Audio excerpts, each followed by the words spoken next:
இன்னைக்கு நம்ம வீடியோல SBI பேங்கோட ATM கார்டு பின் ஜெனரேஷனை எப்படி நம்மளே ஈஸியா பண்ணிக்கிறதுன்னு பார்க்க போறோம். ஹாய் வணக்கம், நான் Jane, founder of thejanesheeba media. இது என்னோட பேங்கிங் மினிட்ஸ் சேனல். டெய்லி பேங்கிங்க்கு தேவையான தகவல்கள், வழிமுறைகள் மற்றும் செய்திகளை உங்ககிட்ட கொண்டு வந்து சேர்க்கறதா இந்த சேனலோட நோக்கம். வாங்க இன்னைக்கு இன்ஃபர்மேஷனுக்கு போலாம்.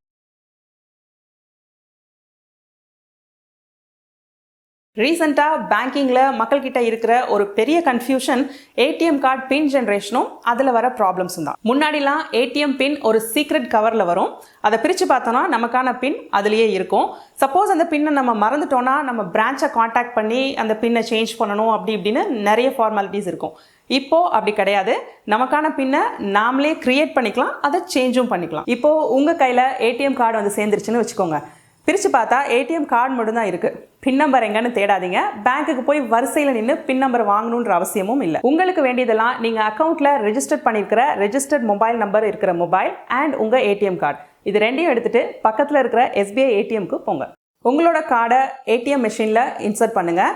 இன்சர்ட் பண்ணிவிட்டு பின் ஜெனரேஷன் அப்படிங்கிற ஆப்ஷனை கிளிக் பண்ணுங்கள். கிளிக் பண்ணிட்டதுக்கு அப்புறமா உங்களோட 11 டிஜிட் SBI அக்கௌண்ட் நம்பரையும் உங்களோட 10 டிஜிட் மொபைல் நம்பரையும் நீங்கள் என்டர் பண்ண வேண்டியது இருக்கும். இது ரெண்டையும் நீங்கள் கரெக்டாக என்டர் பண்ணிட்டீங்க அப்படின்னா சக்ஸஸ்ஃபுல் அப்படின்னு சொல்லி ஸ்லிப் பிரிண்ட் ஆகி வெளியில் வரும்.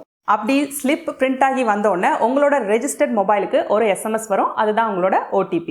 உங்கள் OTP எண்களா நம்பர்ஸாக இல்லாமல் எழுத்துக்களா, அதாவது வேர்ட்ஸாக இருக்கும். ஃபார் எக்ஸாம்பிள் உங்களோட OTP 1234னு வச்சுப்போம்.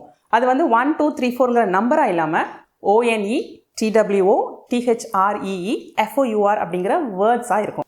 மறுபடியும் உங்களோட ஏடிஎம் கார்டை மெஷினில் இன்சர்ட் பண்ணுங்கள். எப்பயும் போல் மணி எடுக்கிற ப்ரொசீஜரை ஃபாலோ பண்ணுங்கள். அப்போது OTPன்னு கேட்கும் இல்லையா, அப்போது இப்போ உங்கள் மொபைலுக்கு வந்த OTPயை என்டர் பண்ணுங்கள். மணி எடுக்கிற ஸ்க்ரீன் இப்போ வந்திருக்கும். அந்த ஸ்க்ரீனில் பின் சேஞ்சுன்னு ஒரு ஆப்ஷன் இருக்கும். அதை கிளிக் பண்ணுங்கள். ஓல்டு பின்னுக்கு உங்களுக்கு இப்போ வந்த OTPயை என்டர் பண்ணுங்கள்.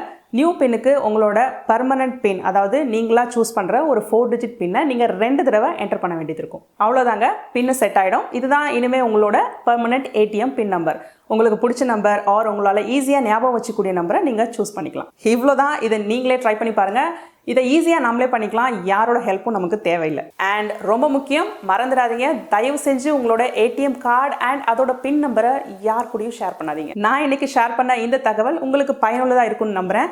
அப்படி நீங்கள் நினச்சிங்கன்னா இந்த வீடியோவை லைக் பண்ணுங்கள் அண்ட் ஷேர் பண்ணுங்கள். பிகாஸ் உங்கள் ஃப்ரெண்ட்ஸுக்கும் உங்கள் சோஷியல் சர்க்கிள்க்கும் இது ரொம்ப பயனுள்ளதாக இருக்கும். மேலும் இது மாதிரி நிறைய தகவல்கள் தெரிஞ்சுக்கணுன்னா கண்டிப்பாக இந்த சேனலுக்கு சப்ஸ்கிரைப் பண்ணுங்கள். இன்னைக்கு வீடியோவில் நம்ம பேசின விஷயத்தை பற்றி உங்களுக்கு ஏதாவது டவுட்ஸோ குவெஸ்டின்ஸோ இருந்தால் கண்டிப்பாக கமெண்ட் செக்ஷனில் பதிவு பண்ணுங்கள். இந்த ATM பின் ஜென்ரேஷனில் வர சில ப்ராப்ளம்ஸ் அண்ட் பின் எப்படி ரீசெட் பண்ணுறது அப்படிங்கிறத பற்றி நம்மளோட அடுத்த வீடியோவில் பார்ப்போம். Until then, it's bye from Jane. நன்றி, வணக்கம்.